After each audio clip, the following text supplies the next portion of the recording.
Today we're digging into two, well, truly world-altering events. The 1993 World Trade Center bombing, and of course September 11th, 2001. Now these are often discussed through lenses like religious extremism or maybe anti-American hate. But our mission today is different. We want to explore a less common, but we think crucial historical frame. Colonialism, specifically understanding it as white supremacy and this idea of global white dominance. So what does that lens actually show us? Well, it really shifts the perspective, doesn't it? When we say global white dominance, we're talking about this long-standing system. Basically, the belief that European or Western cultures were inherently superior, and that belief justified controlling non-white populations globally, politically, economically, militarily. It shaped everything for centuries. It wasn't just about taking land. It, created the whole geopolitical setup, the deep grievances, the ideologies that ultimately made these awful attacks, well, conceivable. It forces us to ask, what kind of world made these attacks thinkable? That's a really powerful way to put it. Thinkable. We all kind of know about the aftermath of World War I, right? The Ottoman Empire collapses.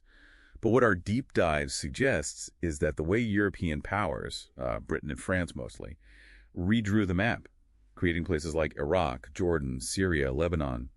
There wasn't just practical politics. It was rooted in this idea of dominance. Exactly. It was this underlying assumption, wasn't it, that local populations couldn't govern themselves, so external control was justified.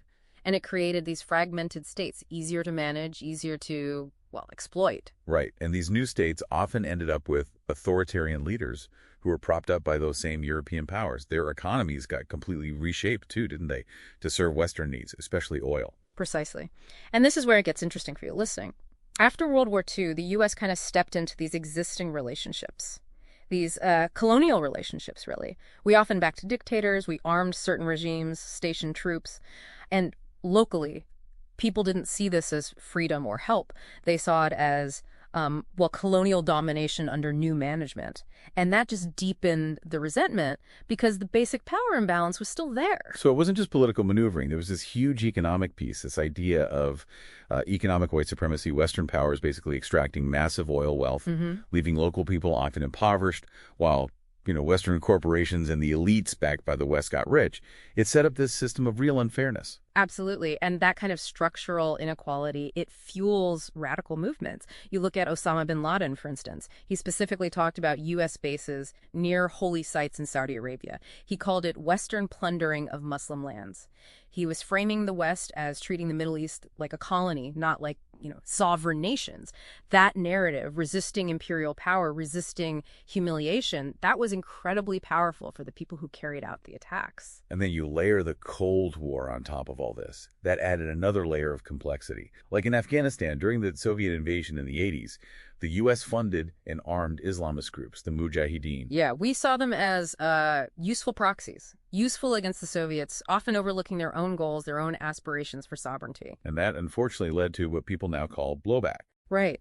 Many fighters trained and radicalized then, some connected to 1993, some to 9/11. They later turned against the U.S.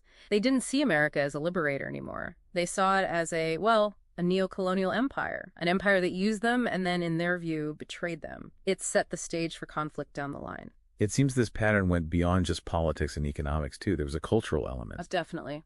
Western powers often pushed their values as universal. Non-Western people were frequently portrayed as backward, inferior, maybe dangerous. Think about media portrayals over decades.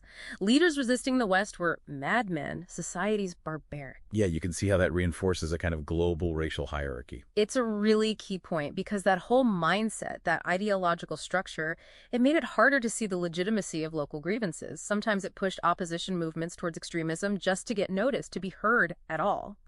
The attackers, from their perspective, saw themselves fighting an entire system. A system of global white dominance. Okay, but we need to be absolutely clear here.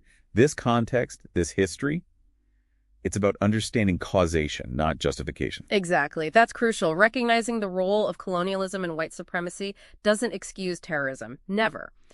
But it provides the essential background. Colonialism didn't order the attacks. What it did was create the world, the conditions, the resentments, where such attacks became thinkable.